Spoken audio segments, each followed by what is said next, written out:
Hello, Tatyana Ostapenko. Hi, Paul. How are you? I am very well. It's wonderful to have you here. Thank you for bringing me by your studio. Would you like to show me what you're working on right now? Absolutely. So I have a few quite large paintings. This is 9 feet Yeah. worth of painting.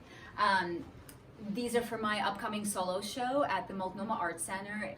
And the beauty of this is that I'm working with acrylic, so I just painted on the surface, but I also just gave it a hug because, summertime, air circulation dries very fast. Yeah.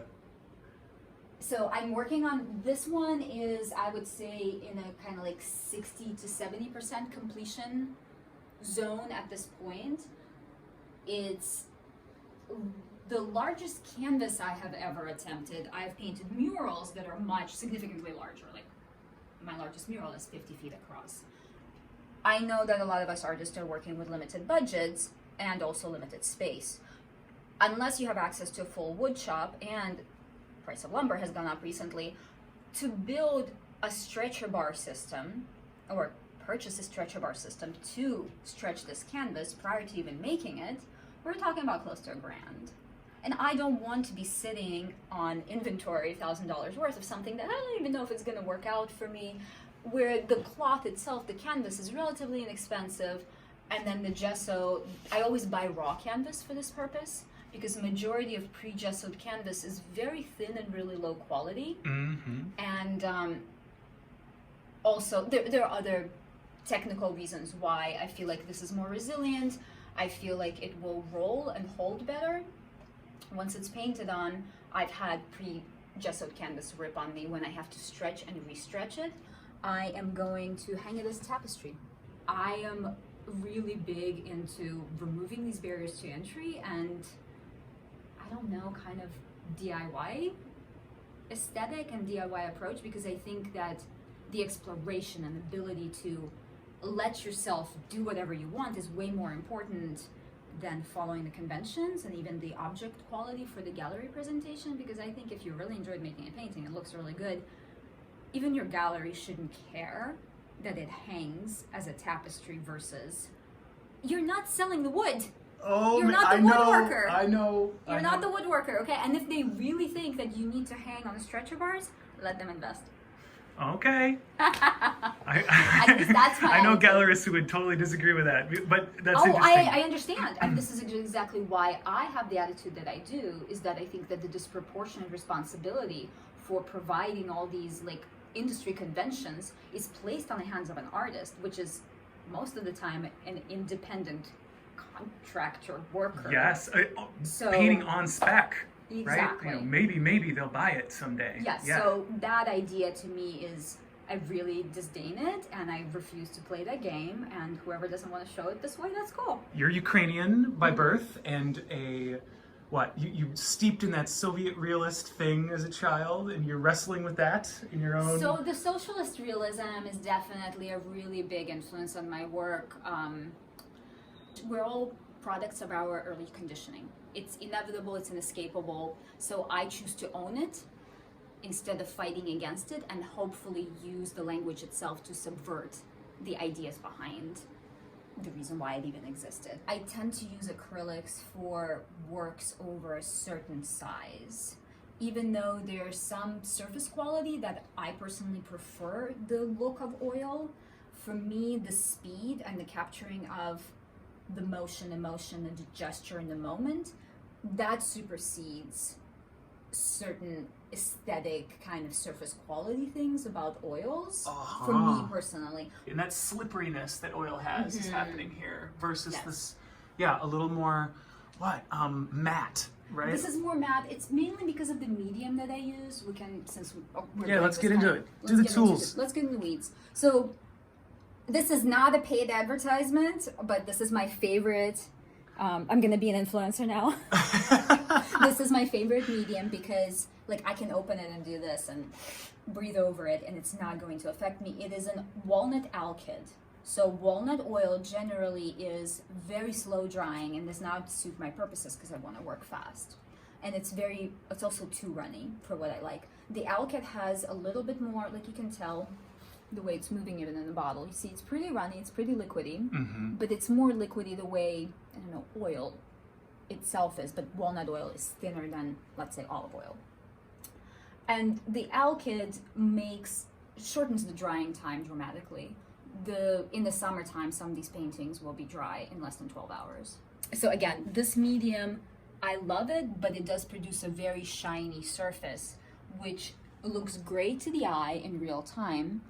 Unfortunately, it's really bad for photographing it. You need to have a very extensive professional setup to photograph dark and shiny paintings, Mm-hmm. as you would know. So acrylic, at least for now, maybe we'll put some finishing touches in oil. I often I often add oil on top of an existing acrylic. So you'll throw down a layer of acrylic, maybe two, maybe more. Yes.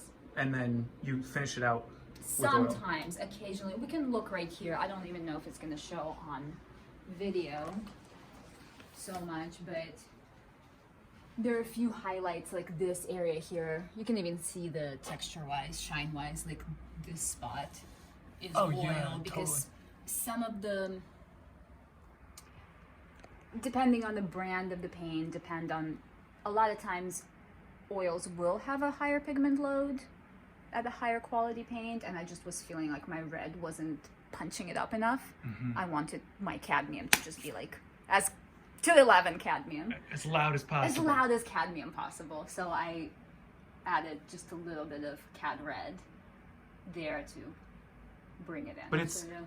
I mean, it adds just a little extra to the wind feeling and the Yeah, whole the darks. movement. These darks ended up being very shiny because of the medium that happened to be on my palette. It wasn't intentional. Technical accidents are the best parts of my art practice. They're what I'm there for. That's why I work fast. Because faster I work, less I control, more likely I am to make discoveries at the end of that gesture, and more likely I am to... I don't want to make a thing that I've seen before or I know I can make. Mm. I'm not interested in making a vision that's in my mind. I am interested in starting from some sort of place of intention. I always work with photographic references. I alter them a lot. We can talk a little bit more about this series, where the references came from. It's kind of curious. Yeah. They are AI-generated references. Uh-huh. Very sexy subject right now, right? But I'm interested in using it the way that a jazz musician uses a riff to then go and create like one tune to create many variations and riff off of it. From my perspective, Sure. this is fascinating because, you know, I've certainly looked into AI and whatnot, and especially it seems like AI can't do hands. It cannot do hands. Like to it save screws its it up life. all the time. And Let's so go I'm look interested at- in that right there in that image. There's that, and there's here plenty of it. To speak to that though, I thought it was a very endearing quality of AI that it can't do hands. It's getting better, unfortunately. The clunkiness and the awkwardness and uncanniness of it, that's what was interesting about it to me. Yet now it's getting smarter.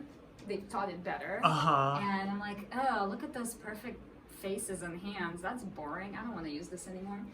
So when I say I used AI in the painting process, it was just one of the many steps in generating not so much the idea, but the alteration of the image before it even ends up being something that I paint from. So there's this festival back home. I'm from Ukraine, born and raised.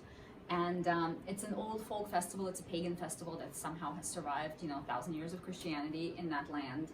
And it's like a midsummer, close to solstice, but not exactly on solstice. Fertility, dance, danger, discovery, looking for a forbidden prize, jumping over fire for cleansing. Girls make flower crowns, set them floating on the water with candles. There's a lot of pageantry, there's a lot of dress up, there are a lot of old traditions associated with a lot of divination, fortune telling. And I was always fascinated with it, and I've been obsessed with this festival, and I have never been to one. The AI that I used was not the kind where you give it images and it rehashes them. It pulls from word prompts. So Yeah. I gave it text, it's a text to image generator. So I gave it text, and it pulled from the internet whatever has been tagged by humans as reference to this festival. Right. So I feel like it's a very appropriate way to approach the distance that I, as an immigrant, have a relationship to this folk tradition that I've truly never even experienced. I just have this mythos that I have absorbed through culture, through media. Yeah. And I have this fanciful relationship to it and this longing toward it, but I've actually never been to one. Well, there's that layer. There's the way that, you know, the people who are now practicing it are trying to reference something from 1,000 years ago, which of course is impossible. And so there's that. All these layers are like Yes. wrapped up in your direct use of old, filtered through this, what we call AI these days. Yes. That's fascinating. And that as a jumping off point for you to use your own body to make the image. Correct. I'm so curious. So you have these vertical stripes that are, what are you putting tape down first? And then, yeah. You're stuck. What do you do? I get on FaceTime with a painter friend and start whining. Mm-hmm. Absolutely. Community matters. Community like that. matters so much. You have to separate the critical mind from the maker mind, basically. Mm-hmm. And I think that's what these disruptions of go get a cup of coffee, take a picture with an iPhone, whatever, ask a friend, go look at a friend's painting. That's even better. That's a palate cleanser. Totally. You know, because it's about not getting into that tunnel vision and strong attachment. Like, of course, you're attached and involved in the process, but you still want to have that grace of flowing freely rather than getting too tight. This is excellent, and I don't have any other questions. No? Anything else? Okay. No. Thanks so much, Absolutely. Tatyana. It's such a pleasure. Great questions. I really appreciate it. Yay!